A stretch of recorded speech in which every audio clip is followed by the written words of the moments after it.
Mbote mingi na balandino surtout ya Vitesse TV chaîne ezaka moko oyo pesaka bino ba actualité na temps réel ezaka chaîne oyo bozwaka biloko ya sika tangu ebimi nde boko comprendre toza wapi tozo kende wapi tokosuka boni na kati ya République démocratique du Congo là directement. Je vois mon père John Mayengele balobi TV moko bato belé na sakabino toujours parce que vous posez nga ba question belé la réserve banda ko lobake il faut oyana ba image otomona musala oyo père John Mayengele azo sala na bisino bozala calme bazo lambango na machine de bazo bongisa ba image boko jouango vraiment en live boye donc boko jouango bomona ndenge nini milimo etosaka père John wana bo jouango au sérieux balobi TV moko bato belé asi tumbope ah un grand directeur oya sala banini alors na lobaka touché par la réserve l'IDP 5/5 et ba diaspora en tout cas vraiment na lobaka ngo toujours binonde bolandaka biso pe binonde bo salaka pour que biso tozala na bandeko ono surtout bo sambelaka pe pona biso pe bo sambelaka pona Congo na lobaka toujours bon continuer parce que musala ou tosala keza musala ya pasi bon mekano zala ke belé mais soki ozo sambela nzambe continuer ko sambela nzambe nzamba abatela toujours la réserve de l'IDPS oya ela rabino na plateau ko kabulana bino ba actualité politique boyeba na kati ya République démocratique du Congo tozawa tozo kenda pe ko suka boni le loto ko lobela nini mama na likambo ezali to ko lobela moka oyo Congo eza sacré na loba ngo toujours Congo eza sacré eza mboka ya nzambe biso nosto yaka tokutaka Congo ezali mutu moko pete aotikala éternellement na kati ya Congo biso noso tout tokoleka mutu akoleka te eza ye moko muta créa likolo pe na se nzambe muta koleka te pe nzambe azaka na ba moment na ye apesaka na gauche akangi pe na droite ezala kaka nzambe yango biso no surtout tsaka lika ya panzambe mais Congo oyo to continuer ko bundela yango parce que balobi terre mususu ezalité Congo mususu ezalité to pays mususu ezalité oyo ke biso to ko kende alors en tant que patriote faut continuer toujours ko sauver République démocratique du Congo awa bandoki balalité bandoki basilité nazo sabino bandoki balalité bandoki basilité moment auto ya moment ya processus électoral mozomona bato bazo comploter ka contre mboka ba ko esta ba institution mboke ko ezala par terre pona nini mutema ya mabe ya boye yango wana premier pona ngai bokolanda audio biso na bino bolanda audio pour émission eza lingala tokoya aboyeba complot oyo ba opposant ba alaki nango mais carte ezali déjouée na bibe complot ya ba opposant ba alaki nango pona ko kwesa ba institution ya mboka mais carte ezali déjouée tokolanda d'abord audio après tokozonga pour que na limbola pour bo comprendre tolanda audio.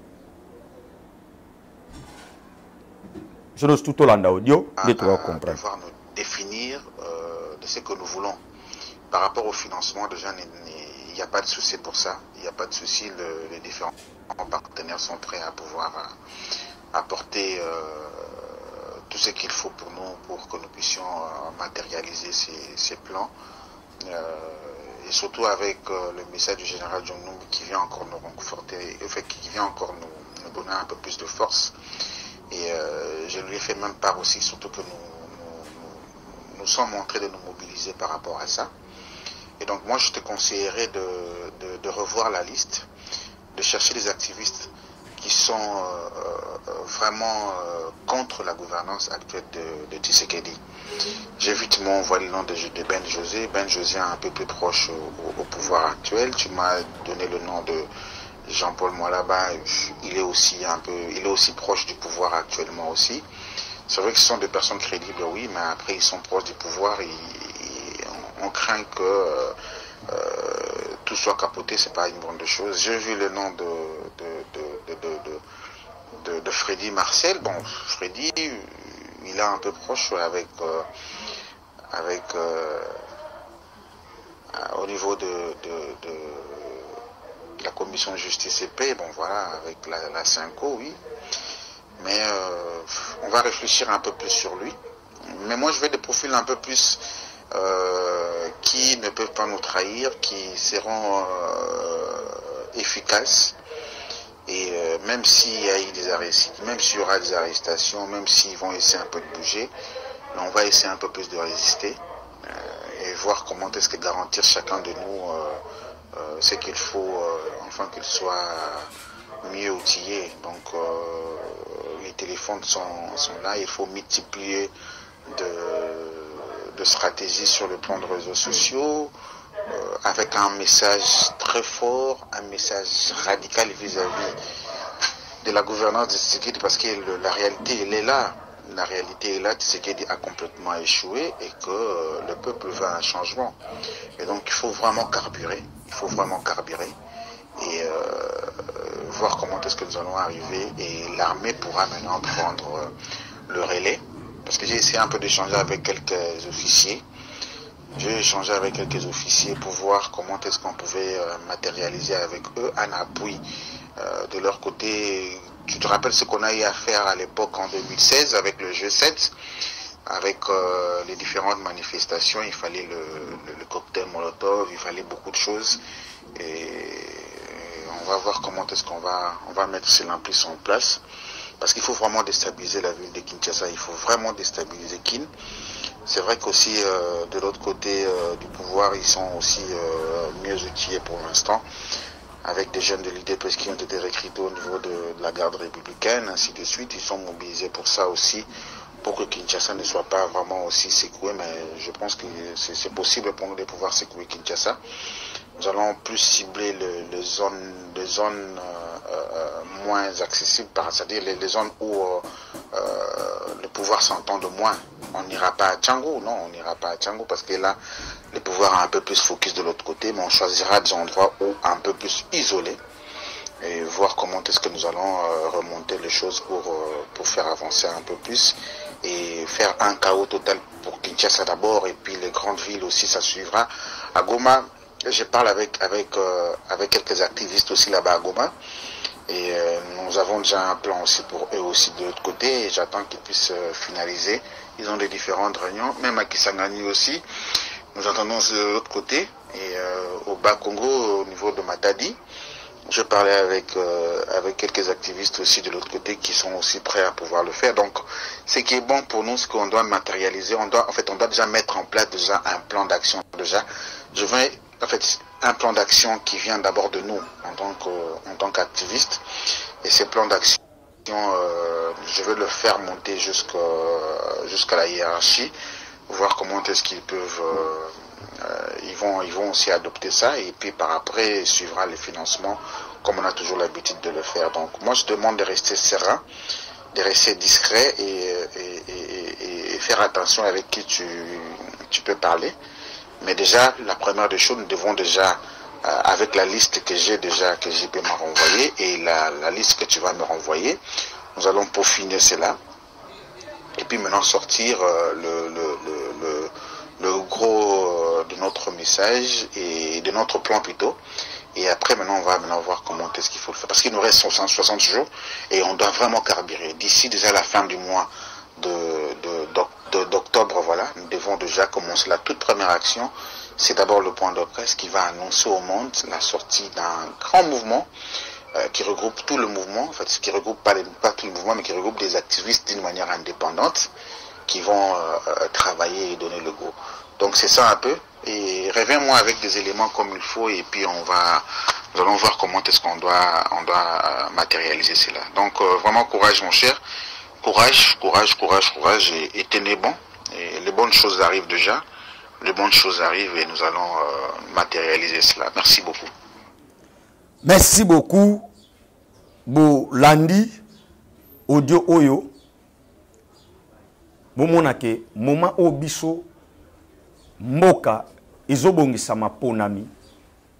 Pour na moment ya feti oyo élection ezali pour ezali constitutionnelle élection ezali na 2023 oyo na décembre momoni batu mususu balingi élection te alors bazos lukaba sala ba cabal avant ba élection bomoni bino audio bolandi ba cibler ba coin na ba province OK ba koki ko luka ba réaliser kuna bango ba réaliser yango baponi Katanga, Congo central, Goma et Kinshasa.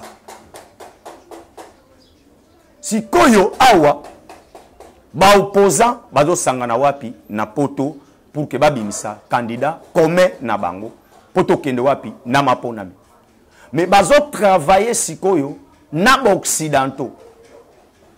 Donc même occidentaux bazo banga déjà Fati na musika do Fati ado bangisa ba occidentaux. Ponani, c'est un homme très sincère et très honnête. Onyo soazo loba a Jean-Jagate etika la kabongo. Bande konangai awa tozo sola yo senga vigilance na biso ba congolais. Moment o tozala ngweza moment moko futo za la vigilant. Ponani batu balingi te Congo na biso ekende liboso. Batu balingi toujours tozonga kaka sima et ba congolais batika toujours kolela do bazala toujours na kolela au moment où mboke komi eza sous moment te ke Congo ezonga sima me Congo ekende liboso et sengeli sko na ba biso ba yimboka to sangana to simba la main dans la main et to barrer la route na mupaya parce que eloko bango ba oluka bazolukande tokende wapi tokende na dialogue compare dialoguer souci na bango ezabongo donc élection na décembre awa esalama te pour so esalami eza perte pona bango parce que ne bazali déjà na bayebi déjà que tata ekolo qui le neige qui lui plaît à organiser élection parce que adversaire à taille azate je vous dis bien adversaire à taille azate parce que ah bino moko bolandi très bien bazo tia déjà ba batterie en marche pour que ba renverser l'institution ya mboka. Awa nazo interpeller nde sikoyo bakunzi. Na moment où to komi il faut bakunzi bazala vigilant. Parce que biso na bino to landi audio bo comprendre déjà complot na bango.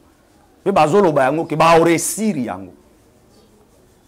Yango moni na roya ko yebisa bino pourquoi bo moni même une nomination ya Edi Kapeng. Na 22e région militaire 22e brigade batie Edi Kapeng nde boya comprendre ba réalité mususu que tangu bandoki bazola la pongité baye bango peke biso pe batoyo tozala molimo mosan tozola la pe pongité do nyoso bango bazobongisa na butu to bimisango na mpoasa do na moyo za la tale boy mais bango mo bazo comprendre te que so basale loko na bango to ba comprendre bango mo be na butu biso to bimisango na moyo boy na mpoasa.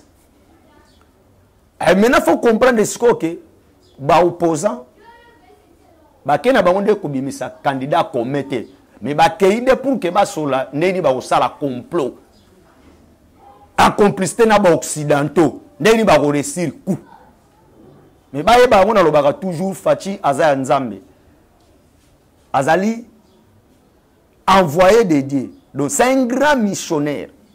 Oh, azana mission, azapena provision. Alors, le corps la colo mission. Oh, atteindre la PC mission. Nan, à l'obité que mission est suivi. Donc, boye bayango ke nyonso oyo bozo luka ko sala to o bozo sala. Bozana perte de vitesse. Pour mboka eza déjà en avance et nyonso tout eza en coucou et ko bimanango kaka na mpoasa. yango po monezo bima toujours na mpwasa to tie maponami pona nini bino moko bozakolo bake non to bako violer constitution élection ko zalate glissement zali to bi bon vous parlez de la glissement mais sikoyo to kende na maponami soki yo za makasi ya okwesa tata ekolo mais ezala na nini na voix moko pacifique voix moko normal ok to respecter constitution na décembre élection et salama comme ça to kende wapi to yeba nani a gagné élection et nani a gagné élection te mais ba congolais e ko sala ngai pas soki yope ozokota kaka pour que oboma mboka oyo ba congolais ba kufa ebele et ezala passe mingi passe par rapport à quoi parce que yoka muto ko mona passe na lo bango toujours mawana muto yo akozala canal pour que Congo oyo makambo ebeba eza mawa parce que déjà mboka oyo ba prophète ba loba déjà maloba o lelo tozo vivre ba complicitement nango ba toloka ba Simo Kimbangu ba loba makambo na mboka oyo o lelo o tozo vivre be événement alors na loba nyonso tout bo sala ba calcul tout bozo sala e kwa nango na mai e kwa na mai parce que mboka o Congo eza mboka lisakoli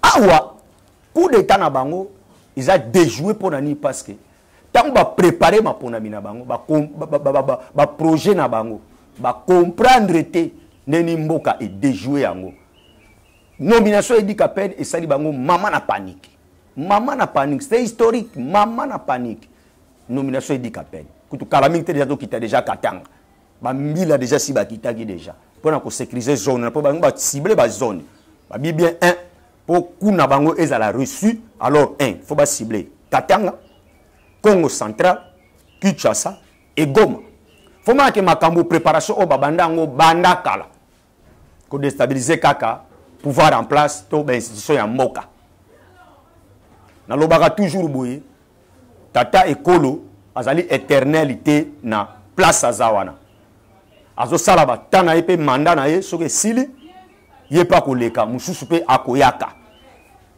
alors botike la ye temps à travailler a sali ba mandat na ye esili akokende mususu pa koya faut alternance et salamak na kati ya République démocratique du Congo to na mboka faut alternance et salamak parce que yo ozoya pour que o zong sa suma kambo na sima do zong sa pendule à na sima o yaza congolais il faut comprendre la réalité. Congo oyo nzamba bandija ko ba makambo sika na kati ya Congo oyo. Alors Congo oyo makamba bien komonana. Alors yo mutu ozali canal pour que Congo ezonga sima to okweisa makambo. Yeba ngo déjà que obimi déjà na mpwasa. Obimi déjà na mpwasa. Pe batango bazo tchacha bango baboko. Bazo kanga bango en désordre. Pour sécurité na biso donc ezali déployer. Armée déployée. Ndenge zawana soki yo okolanda vidéo oyo to émission oyo yo pe ozoluka o comploter contre mboka oza congolais yeba ngo ke ba o chao maboko pour ba service no ezali sur place ba o chao maboko même oza militaire oyo pe ozoluka ke pour que mboka oyo ezonga sima yeba ngo ke ba o chao maboko parce que eloko moko te oyo ekozala toujours fermé sans que ba fungula yango te loko no steke ozala keza e batami pe eza voilé te Congo oyo no seko salama pona ni parce que na reine ya fachi mutu nyonso tu oyo okoya pona oya na mabe ton esprit moko ya mabe yeba yango makambo no ekobima na mpwasa nyonso tu pona nini parce que fachi azwi mboka oyo na eta nini siko ngana posaka même question bozo bundisa fachi pour gagner quoi toujours pour que Congo ezonga sima ba congolais ba souffrir. Pour les Congolais qui va souffrir. Ceux qui va Congolais va souffrir, yo bénéfice mes années. Alors il y a des Congolais faut tous aller veiller. Dans le bango tout faut que aller misunga. Muta ya manipuler bichoter. Muta manipuler bichoter. Le so muta yé pour na koya na kata manipulation en tout cas faut dénoncer muta koya pour na manipulation parce que Congo o ezali eza mabele ya nzambe o nzambe déjà si déjà a pesi biso yango azongisi pouvoir na maboko ya ba congolais bango moko ba gérer le nzamba azongisi pouvoir do abotela na maboko ba paya azongisa na maboka ba congolais pour nani parce que Congo o esibira trop pour nani Congo bandeko kamama toujours na bapaya parce que souci na bango ezali nini bazolinga toujours ko renverser pouvoir en place parce que esali tata ekolo pa na bango ezali gênant donc bango ezo bala na te souci na bango ezali il faut que toujours ko contrôler Congo lokola bazo ko contrôler Congo te yango moni bazo sala toujours ba kabali pour to kende kaka na dialogue yango moni bazo ko multiplier ba stratégie na bango pour na nini parce que to tomber kaka na dialogue pour to kende na glissement ba lo ba ko moni siko to yebisa ki bino nini ke pouvoir en place ko organiser ba élection te o yango ko tout déjà seni ça bimisi déjà ba liste il y a 24 candidats bimisi déjà ba liste 24 candidats o bo moni ke nous toujours par prophétie tata ekolo abimi toujours kaka na chiffre na ye oyo azalaki nango na 2018 chiffre 20 o azalaki nango kaka na 2018 ne chiffre tata ekolo oyo ebimi numéro 20 parce que ngana bino to révélation soko zui kaka 20 wana okaboli ozui 2 otie côté ozui 0 otie côté tchaka plus na 4 otie lokola 2 plus 0 est égal à 2 donc deuxième mandat déjà ya Fachi Beton yango wana déjà emonani déjà parce que soko zui na monde de spiritualité là je vous dis dans le monde où il y a spiritualité Dieu est juste et Dieu est bon. Là je vous dis Dieu est juste et Dieu est bon.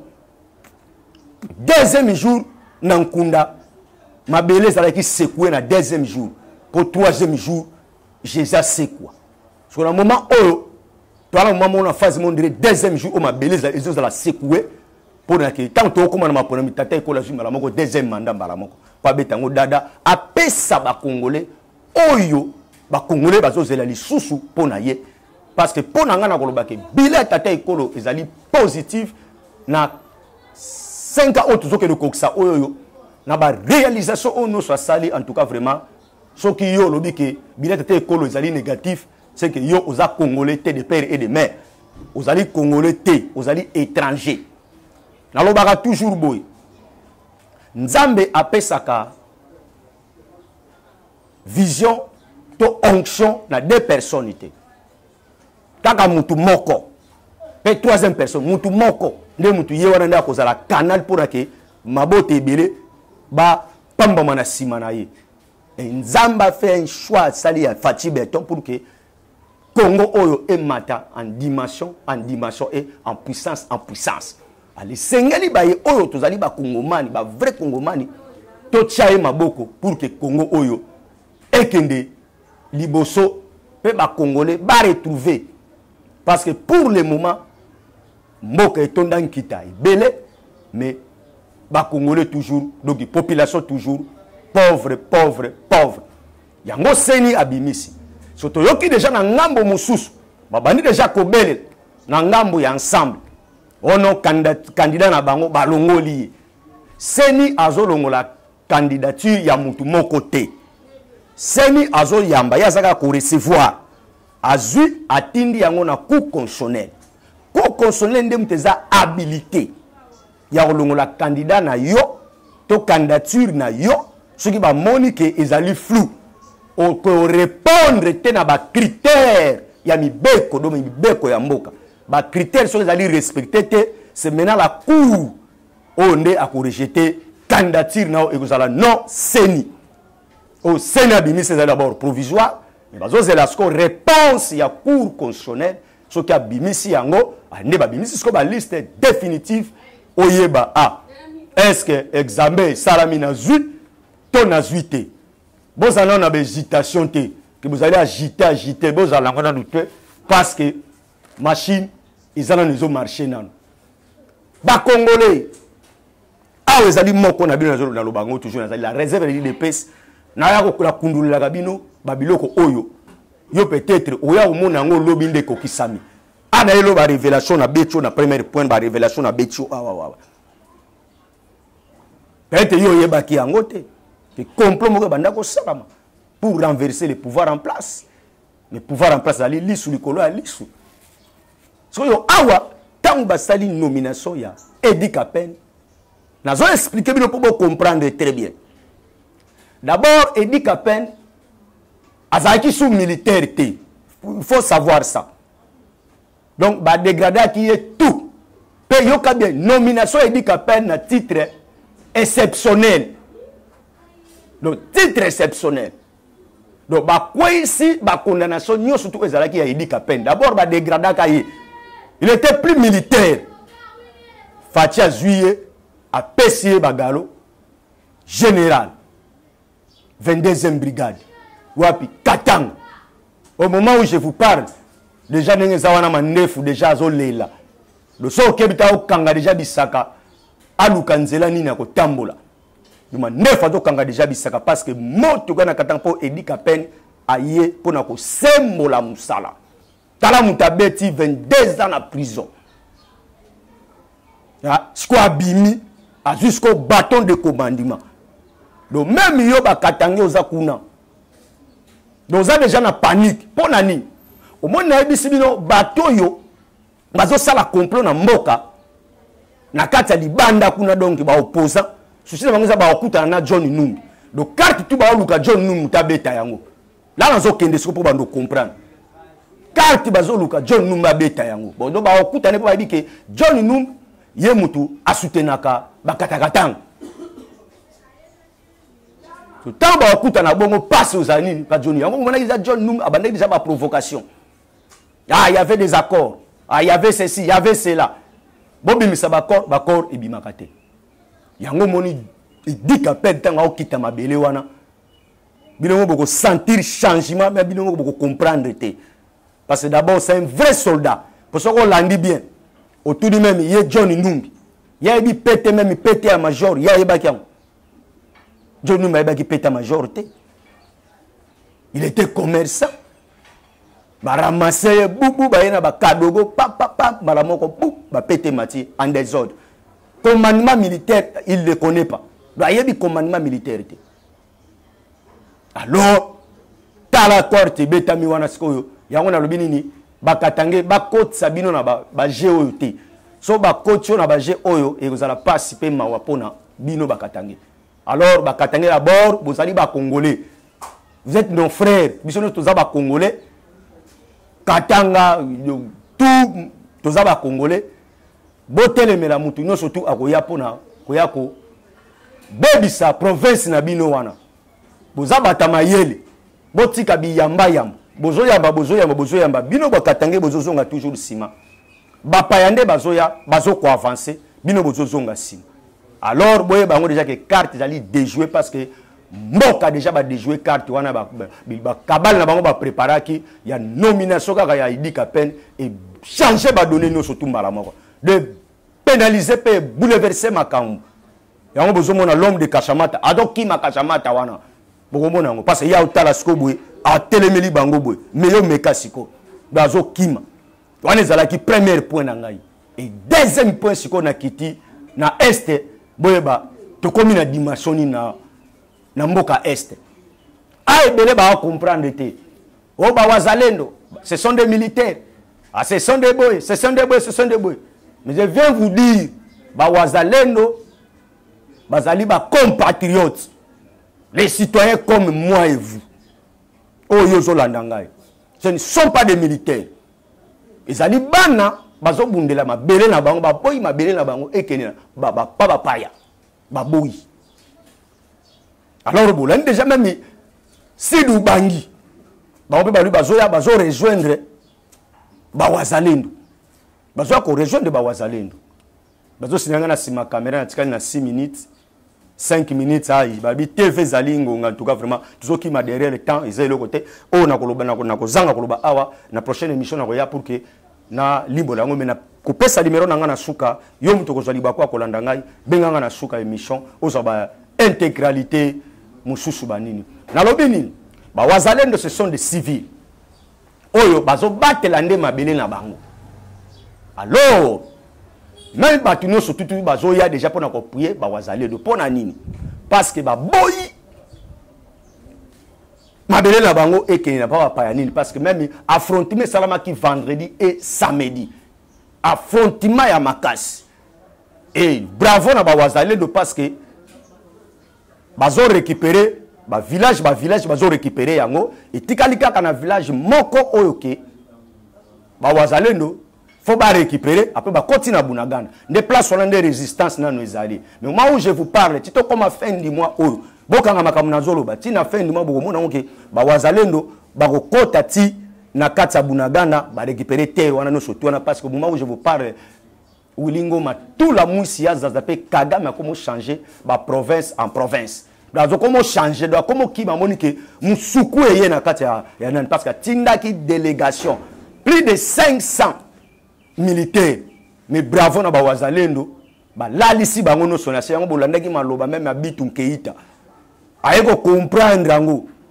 que bateau ba na terrain ba civilité mais ce sont des militaires c'est non ce sont des civils mais travaillés par Dieu na pouvoir extra la bukoko ne mutezo sala yango moni ba okoma bongo awo moni ba nimso de bandal même na Goma mama na ba manifestation sala mapona nini foka ka l'EAC akende parce que mission ya l'EAC akokisi yango ata mukete parce que bango bazo zela toujours base la jour ba sinaka ba ça que ba okendele na décembre le 8 décembre non population a télémi déjà yakoloba non il faut l'EAC régional bakende na bango batika biso moko ba congolais tozo makambo na biso amen parce que soki biso mo ba congolais tozo makambo na biso amen moniki makambo ekende rapide tala ba groupe ba wazalindo tango ba bimi ba congolais ba comprendre que ba patriote ba comprendre que non mboka na biso zo kende alors photo bunda poto to récupérer mabele na biso c'est ça être un vrai patriote bazo bunda pona mabele bazo bunda pona muteme wana ezali bazo bunda pona individuité moko mona aba opposant na biso tozana bango awa bazo bunda be fort personnel de pona bango moko na ba famille mona bana bango mais tala bana oba mais c'est sacrifié pona ko bunda pona école hein? Donc ce ne sont pas des militaires mais bazo ko bunda pona école ba vrai ba patriote ndi bango wana. Alors yo po musika vous avez besoin que ya robunda pona ekolo moment où to komeza moment moko faut to sauver nation. D'abord nation parce que vous avez un moment maponami il faut to sauver nation na biso pour que ekende liboso. En tout cas vraiment émission est comme na suka oyo et sengala kina lo babo zalaka brancher et bo abonner massivement na chaîne na bino Vitesse TV nazo zonga sur la prochaine émission na betela bino ba dessus les cartes pena e bisabino boyeba candidature à nani ba rejeté na cour constitutionnel na zoya sikopona ko yebisa bino pe na pesimbote na ba diaspora no stuba mesana ko soutenir la réserve de l'IDPS ba maman Philo, maman Henriette, maman Gertrude et maman Anto, papa Paulin na Cité Verte. En tout cas vraiment Nzambe a continué ko zalana bino. Mon numéro plus 243 421 35 68 006 plus 243 421 35 68 006. C'était votre humble serviteur, la réserve de l'IDPS Galor Sambia Kune Congo. Je dis et je vous remercie.